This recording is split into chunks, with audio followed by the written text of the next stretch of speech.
ਜਦੋਂ ਵੀ ਕਾਰਗਿਲ ਦੀ ਜੰਗ ਦੇ ਯੋਧਿਆਂ ਦਾ ਜ਼ਿਕਰ ਹੁੰਦਾ ਹੈ ਤਾਂ ਪਰਮਵੀਰ ਚੱਕਰ ਨਾਇਬ ਸੂਬੇਦਾਰ ਸੰਜੇ ਕੁਮਾਰ ਦਾ ਨਾਮ ਵੀ ਜ਼ਰੂਰ ਆਉਂਦਾ ਹੈ।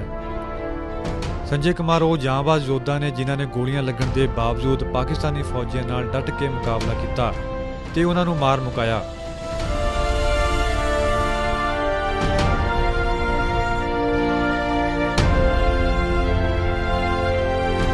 ਕਾਰਗਿਲ ਦੀ ਪਹਾੜੀਆਂ ਨੂੰ ਦੁਸ਼ਮਣ ਦੇ ਕਬਜ਼ੇ ਵਿੱਚੋਂ ਛੁਡਾ ਕੇ ਤਿਰੰਗਾ ਲਹਿਰਾਉਣ ਦੀ ਕਹਾਣੀ ਸੁਣਦਿਆਂ ABP ਸਾਂਝਾ ਉੱਤੇ ਨਾਇਬ ਸੂਬੇਦਾਰ ਸੰਜੇ ਕੁਮਾਰ ਤੋਂ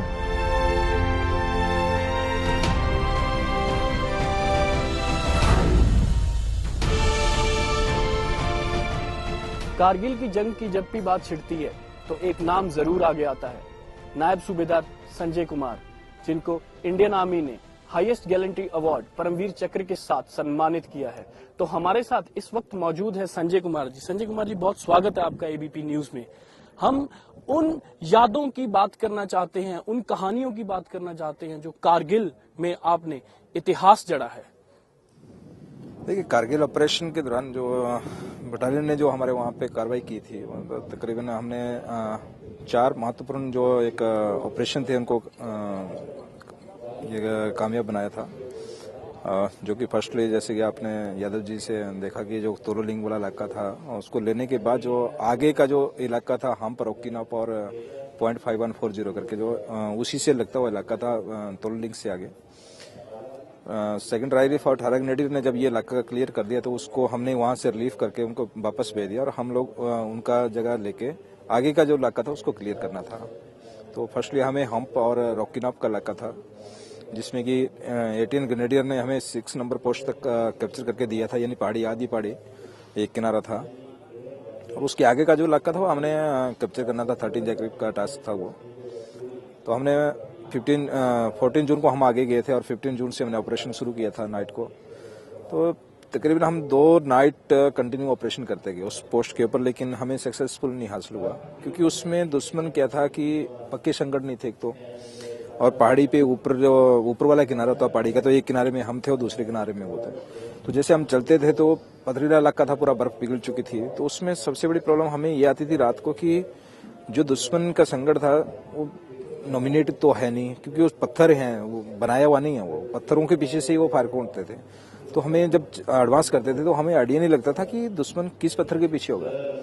और दुश्मन भी टैक्टिक्स खेलता था कि जब वो फर्स्ट वाले जो उनका संगठन बनाया होगा उन्होंने, वो फायर करना बंद कर देगा, हम लोग उसको दाहिने या बाएं छोड़ के आगे क्रॉस कर देंगे। और जब 2 से 3 संगठन को छोड़ के आगे निकलेंगे तो वो पीछे से भी फायर खोलेंगे और आगे से भी। तो 2 दिन हमारी कैजुअलिटी 15 और 16 को 2 दिन कंटिन्यू हमारी कैजुअलिटी होती गई। और डेली हम लोग वापस पीछे के रास्ते से नीचे उतर के दोबारा वापस अपने जहां से हमने ऑपरेशन लॉन्च किया था सेम उस जगह पे वापस आते थे। तो 2 दिन का जो एक एक्सपीरियंस था कुछ अलग टाइप रहा, क्योंकि उसमें हमें कुछ समझ नहीं आ रही थी कि कैसे करें, क्या करें।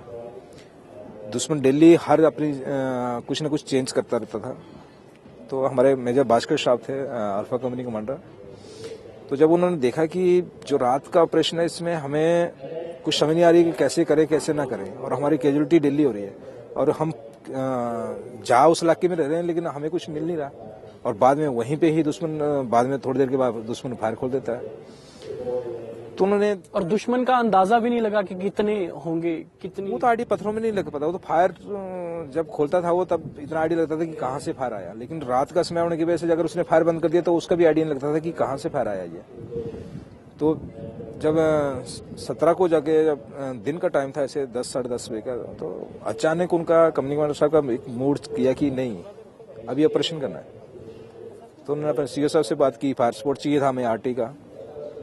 तो सीओ साहब ने कमांडर साहब से बात करके कैसे न कैसे करके हमें फायर सपोर्ट का, क्योंकि डे को कोई अटैक करता नहीं था वहाँ पे, तो इसलिए कोई मानता नहीं था कि दिन को ऑपरेशन हो सकता है, क्योंकि उसमें दिन को यही सोचते थे कि ज़्यादा से ज़्यादा कैजुअलिटी होगी हमारी। तो लेकिन जब हमने कहा कि रात को ऑपरेशन की जो सिचुएशन थी वो बताई कमांडर को कि ऐसे ऐसे रात को हालात है हमारे साथ, तो डे को करके देख लेते हैं। 2 रात के बाद फिर तीसरे दिन को हमने फिर ऑपरेशन करने की सोची, और उसमें सिर्फ एक टैक्टिक्स थोड़ा सा हमने अलग किया कि जो हम अपने कॉलम वाइज चलते थे उसको थोड़ा सा किया कि हम कॉलम पूरा इकट्ठा चलेगा। और सिर्फ हमने दुश्मन के ऊपर फर्स्टली प्रेशर बनाना, ओनली प्रेशर, ताकि दुश्मन को आइडिया भी नहीं हो कि क्या हुआ, क्योंकि उसको सोचने का, उसको समझने का मौका नहीं देना। क्योंकि हमारा और दुश्मन का तकरीबन 50 मीटर का गैप होता था वहाँ पत्थरों में। तो हमने बोला कि अगर ये 50 मीटर का गैप हम जितने क्लोज और जितने फास्ट और जितने प्रेशर के साथ उसके ऊपर धावा करेंगे तो कहीं ना कहीं हमें सक्सेसफुल होने के चांसेस फुल थे। तो पूरे प्लानिंग बनाई, सभी ट्रूप्स को अपने समझा दिया कि कैसे कैसे क्या करना है। तो हमारा जो अल्फा कंपनी की जो फर्स्ट सेक्शन थी, सिर्फ उसने फर्स्ट टाइम फायर खोला, एक वन टाइम ओनली, जिससे कि दुश्मन अपने आप को या खुल के हमारे ऊपर फायर ना खोल सके। फायर खोला और बाकी की जितने भी जवान थे सारे खड़े होके सीधा और दुर्गे माता की जय करके सीधा आके धावा पुकार दिया। दुश्मन कब भाग गया किसी को आइडिया भी नहीं चला। उसने सिर्फ, क्योंकि हम लोग ऐसे भाग रहे थे, कोई टैक्टिस, कोई आड़ का इस्तेमाल नहीं कर रहा था, और सिर्फ जोश और हल्ला करते हुए सीधा उनके संकट के ऊपर। तो वो वहीं पे वेपन अपना हथियार छोड़ के वहीं से भागना शुरू कर गए, क्योंकि उनको आइडिया नहीं चला कि ये हो क्या गया। और सबसे बड़ी बात है कि उनको दिन को तो ऑपरेशन का था ही नहीं आइडिया कि दिन को ऑपरेशन हो सकता है। और हमने जब दिन को कर दिया तो वो बिल्कुल ही यानी तैयारी में था ही नहीं, और वो भागना शुरू कर गया। हमने वही उन्हीं के जो हथियार छोड़े वही हथियार उठा के मारना शुरू कर दिया। और जहां तक हो सके जो हमारे नजरों में और फायर रेंज में आ गए वो सब मारे गए। जो सबसे लास्ट पोस्ट थे, जहां तक हमारा उस पार्टी का सिलसिला था, उसके लास्ट बड़े पोस्ट बड़े भागने में कामयाब हो गए। सिर्फ 2 से 3 उनके जवान जो कि नेक्स्ट बड़े पोस्ट पे पहुंच गए जाके, लेकिन जो पीछे रह गए वो सब हमने मार दिया। तो हमें बात बताइए, जब संजय कुमार वहां पहाड़ी पे चढ़ता था, जब फायर करता था, तब क्या महसूस होता था अपने साथियों के लिए, खुद के लिए? देखिए, हमें तो एक मोटिवेशन होता है अपने सीनियर्स का, अपने जो कमांडर्स का, जो गाइडलाइन या और जो हमें सीनियर हमें वहाँ पे लड़ाई के माहौल और उसके बारे में जो जानकारी देते, हम तो उनको देख के, अपने सीनियरों को देख के ही आगे कार्रवाई करते थे। क्योंकि हम तो एक किस्म से नए थे, मेरी तो 3.5 साल की नौकरी थी। तो हम लोग तो सीनियर से ही सीख के वहाँ पे वो कार्रवाई की हैं, और सीनियरों ने हमेशा हमारा साथ दिया उस चीज के लिए। और जब जब हमने ऑपरेशन किए, हमें हर गाइडलाइन अपने सीनियरों से, हमारे कमांडरों से मिली, और जो प्लानिंग थी और जो एक उसका रहता है ऑपरेशन के बारे में कि किस तरीके से लॉन्च करना, क्या हमारे रहेगा, फायर प्लान क्या रहेंगे। तो जो कमांडरों ने उसमें नॉमिनेट किया कि कौन कैसे करेगा, तो वो सब कुछ जो भी कोऑर्डिनेट किया सब नंबर 1 था, और उसी की बदौलत हम लोग ऑपरेशनों में सक्सेसफुल हासिल हुए। कितनी कैजुअलिटीज हुई? हमारे 2 अफसर 14 वार, यानी हमने 4 ऑपरेशन किए थे। 2 इस द्रास वाले सेक्टर में किए थे और 2 मस्को में किए थे। तो फर्स्ट वाले ये वाला जो मैं आपको बता रहा था, और सेकंड वाला फिर मस्को वैली का था, .4875 का जो फ्लैट टॉप था वो हमने कैप्चर किया था।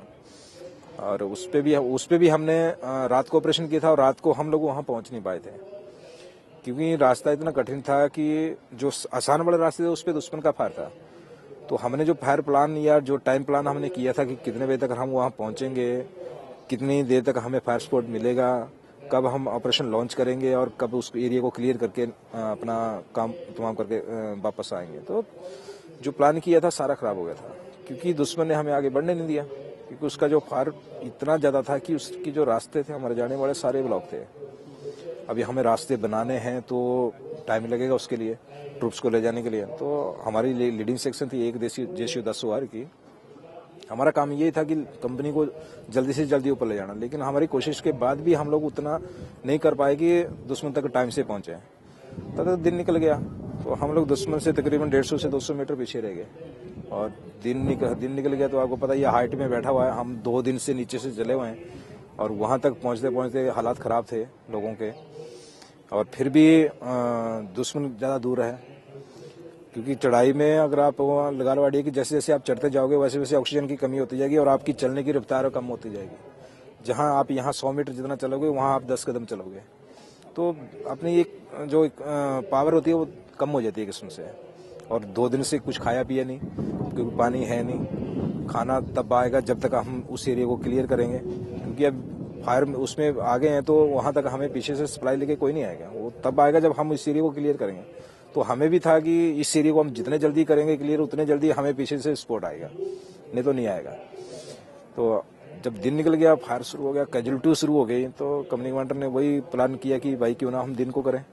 सीईओ से बात की, क्योंकि हम अगर पूरा दिन का इंतजार करते हैं कि रात ढलने का, दिन खत्म होता है रात को करेंगे, तो शाम तक बचना कोई नहीं था, क्योंकि 12 घंटे बिताना दुश्मन के नीचे जाके वो भी काफी मुश्किल था। तो हमने कंपनी कमांडर साहब ने बात की कि ठीक है, अगर वैसे हम रिस्क लेके अगर कार्रवाई करें तो सक्सेसफुल होने के चांसेस हैं यहाँ, क्योंकि हाइट का हमें फायदा भी मिल रहा है, नुकसान भी है। फायदा ये है कि दुश्मन हमारे ऊपर बिल्कुल डायरेक्ट फायर नहीं कर सकता है, तो अगर हम यहाँ पे कुछ कार्रवाई करें तो शायद हमें सक्सेसफुल हासिल हो सकता है। तो हमने वही किया कि हमारी जो लीडिंग सेक्शन थी, फायर स्पॉट लिया और सेक्शन हमारी मूव कर गई। और हमने जो प्लान किया उसके हिसाब से ये था कि हमने जो ऑपरेशन करना है वो साइलेंट रहेगा। दुश्मन को ये पता लगना चाहिए कि हम कहाँ उसके नजदीक, कितने नजदीक या कहाँ पे हैं, नहीं तो वो पत्थर गिरा देगा, ग्रेनेड फेंक देगा, तो ऐसे कैजुअलिटी कर सकता था। ऐसे करते करते हमने 10:30 बजे अटैक शुरू किया था। तकरीबन हम 1 बजे जाके, जबकि 50-60 मीटर का इलाका था जिसमें हम गए थे, तो उसमें क्रॉस करने के लिए हमें लगा लो आप 10:30 बजे से 1 बजे जाके हम उसके पास पहुंचे। सिर्फ ये था कि हम आर्ट टू आर्ट का इस्तेमाल तभी करते थे जब हमें लगता था कि अभी ऑल साइड से फायर बंद है या दुश्मन की नजर हमारे ऊपर नहीं है, इस एरिया में नहीं है, दुश्मन दूसरी साइड उसका ध्यान डाइवर्ट करते थे हम पहले फायर से। कोई हमारा जो बाकी ट्रुप्स है वो वहां से फायर खोलेगा ताकि दुश्मन को लगे कि इंडियन आर्मी की फौज यहाँ से चढ़ रही है, वो उसका फायर भी डाइवर्ट हो जाएगा और उसका ध्यान भी डाइवर्ट हो जाएगा, और उस टाइम फिर हम आगे एडवांस करते जाते थे। तो मैं और जो मेरा बडी थे, हम लोग इतने नजदीक पहुंच के बढ़ते बढ़ते कि अगर खड़े हो जाएं तो गनों को पकड़ के बाहर खींच सकते हैं। तो आपको पता भी नहीं चला कि आप इतने नजदीक पहुंच गए? पत्थरों में पत्थर थे, पत्थरों में चढ़ते गए जैसे जैसे फायर स्पॉट मिलता गया, और क्योंकि बाहर तो निकलना नहीं था जमीन उसको छोड़ के, तो क्रॉलिंग करते करते धीरे धीरे चलते गए। जैसे जैसे फायर स्पॉट मिलता गया, जैसे जैसे हम इशारा करते गए कि हाँ भाई चलो आपको फायर स्पॉट दे रहे हैं, वैसे चलते चलते ऐसे पहुंच गए कि दुश्मन की गनों को पकड़ सकते हैं, लेकिन वो कंटिन्यू फायर कर रही हैं तो वो मौका नहीं दे रही हैं। तो मेरा जो पार्टी कमांडर था उसने देखा, बोला यार 2 जवान तो पहुंच गए, तो वो बार बार इशारा कर रहे थे हमें, गने खींच लो। अभी गन खींचे तो खींचे कैसे, वो कंटिन्यू फायर कर रही है, हाथ लगाएंगे तो हाथ जलेंगे। काफी देर के बाद जब हमें इतना था कि हमें आइडिया था कि अगर हम यहाँ ज्यादा देर बैठ नहीं सकते हैं, क्योंकि इसको ये थोड़ी सी भनक लगेगी तो कभी भी ये हमें बर्बाद कर सकता है, ग्रेनेड फेंकेगा, कुछ भी करेगा। तो हमने क्या किया कि बड़ी और मैंने हम प्लानिंग किया कि एक आदमी यहाँ से ग्रेनेड फेंकेगा लेफ्ट साइड में जाके, और एक बंदा यहाँ पे बैठ के गन्ने खींचेगा जैसे फायर करना बंद होंगे। तो वही कहा, मैंने अपने हाथों में पट्टियां बांधी और गन के नीचे दोनों वहां पे बैठ गया।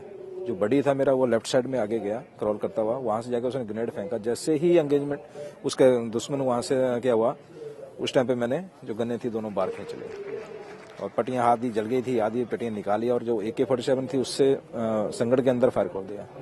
तो उसमें 3 घुसपैठिए थे जो पाकिस्तान आर्मी के, तीनों वहां पे मारे गए।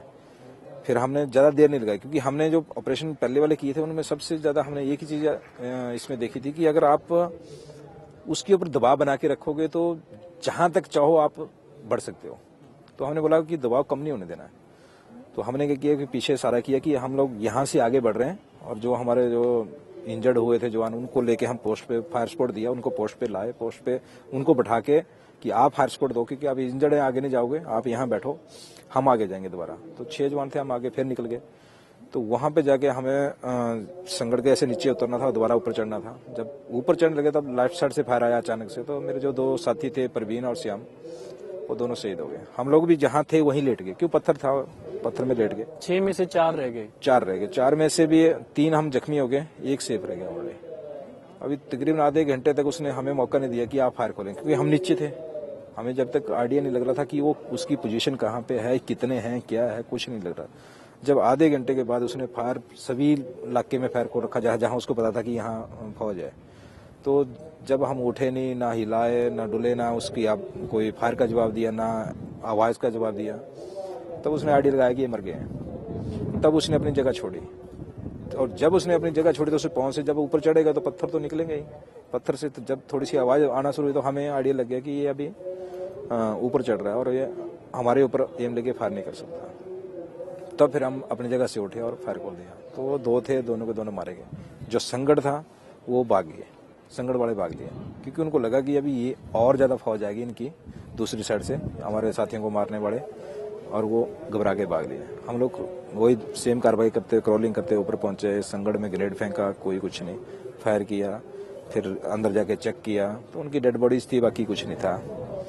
लास्ट में जब दबाव बनाने वाली वो थ्योरी काम आ रही थी। हाँ, वो जो हमने दवा बनाया था वो बिल्कुल बढ़िया काम कर रहा था क्योंकि ज्यादा टाइम उन्होंने दोबारा रीसेटलमेंट होने के लिए टाइम नहीं दिया हमने उनको, या उनका पीछे से ट्रुप्स आने के लिए इंतजार नहीं करने दिया।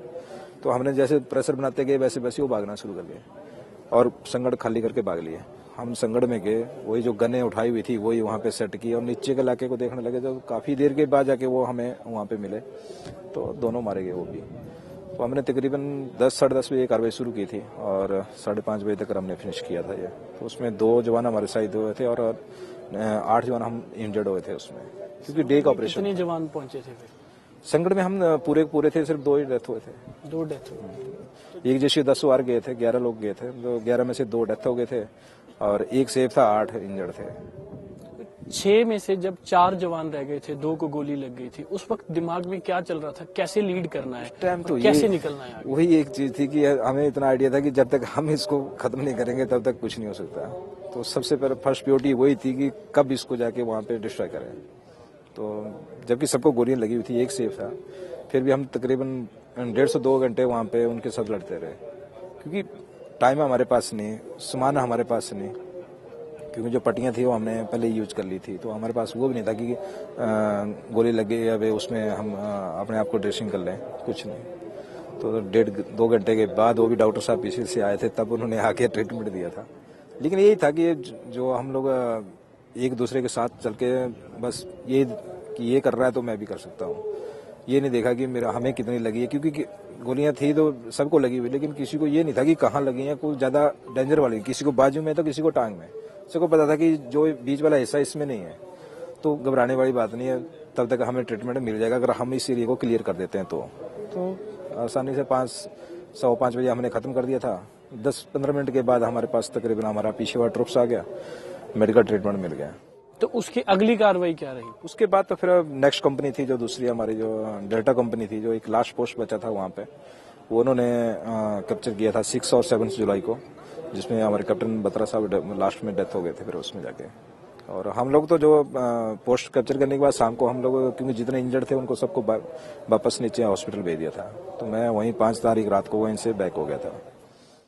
3.5 साल की सर्विस थी जब आप LOC कारगिल में पहुंच गए थे, तो कभी सोचा था कि LOC में जाके देश की सेवा करने का मौका मिलेगा, और वो भी इतनी जल्दी? नहीं, वो तो फौज में जाने से तो ये था कि देश की सेवा करनी, लेकिन इतने जल्दी हमें लड़ाई करने का मौका मिलेगा ये नहीं सोचा था कभी। और ये तो बोलते हैं ना कि सैनिक का एक सपना रहता है कि कब मुझे ये मौका मिले, लेकिन हमें वो मौका काफी छोटी सर्विस के बीच में मिला। वैसे क्या सोच के इंडियन आर्मी ज्वाइन की थी आपने? देखिए, हमारे पास पहली बात है कि अपने हिमाचल का अगर आपने देखा ही होगा तो मैक्सिमम हर घर में फौजी है। तो बोलते हैं ना कि जो एक दूसरे को देख के ही आगे बढ़ते हैं, तो वही हमारे उसमें है। गांव में, घरों में, हर घर में आपको फौजी मिलेगा, तो वही चीज देख के हम आगे बढ़े थे। तो आज हिमाचल में संजय कुमार को देख के और कितने फौजी आगे बढ़ रहे हैं? हिमाचल के मैं तो पूरे हिंदुस्तान में घूमता रहता हूँ और मैं हमेशा यही कोशिश है कि युवा एक मोटिवेट हो और फौज में आए। तो हर टाइम हमारी कोशिश है और इसीलिए हम लोग ये प्रोग्राम में आते रहते हैं, और खासकर कॉलेज और स्कूल के प्रोग्रामों में खासकर हम इसीलिए जाते हैं मोटिवेट करने के लिए बच्चों को कि वो ज्यादा से ज्यादा फौज को ज्वाइन करें। रिस्पांस क्या मिलता है संजय कुमार जी आगे? अच्छा है, बढ़िया। जब भी हमें काफी, क्योंकि मैं आजकल एकेडमी में हूँ, तो काफी बच्चे जो जिन स्कूलों में हम लोग जाके आए हैं या कोई और दूसरा कोई हमारे जैसा को वहाँ पे जाके आया, और वो बच्चे यहाँ पे आके हमारे पास ट्रेनिंग ले रहे हैं, तो पता चलता है कि कुछ न कुछ उस चीज से सीख के वो यहाँ तक पहुंचे हैं। तो काफी अच्छा लगता है इस चीज के बारे में। कारगिल के हर पक्ष की कहानी आपने बच्चों को सुनाई होगी, तो उससे क्या रिस्पांस मिलता है? यही है, फौज में आने बच्चे, ये नहीं जरूरी, हम 2 चीजें इसमें करते हैं कि जरूरी है कि आप फौज को ही ज्वाइन करो। अगर बच्चे को उसमें नहीं है, आप देश में रह के अगर बाकी जगह किसी भी जगह पे रह के आप देश के लिए कुछ काम कर रहे हैं, वो भी एक देश सेवा है। फौज में वाले जरूरी नहीं कि ड्रेस डाल के ही आप फौज की सेवा, इसकी देश की सेवा कर सकते हैं। आप कहीं भी अपनी जगह रह के वहां से आप देश सेवा कर सकते हैं, लेकिन ईमानदारी के साथ। शुक्रिया संजय कुमार जी, बहुत बहुत आपका ABP न्यूज पे आने के लिए। Thank you. 3.5 साल की सर्विस के बाद इनको मौका मिला कारगिल में जाने का, और कारगिल में जाके इन्होंने ऐसी हिस्ट्री जाहिर कर दी जो कि इंडियन आर्मी के सुनहरे शब्दों में लिखी जाती है। इसीलिए इनको इंडियन आर्मी ने परमवीर चक्र से सम्मानित किया है।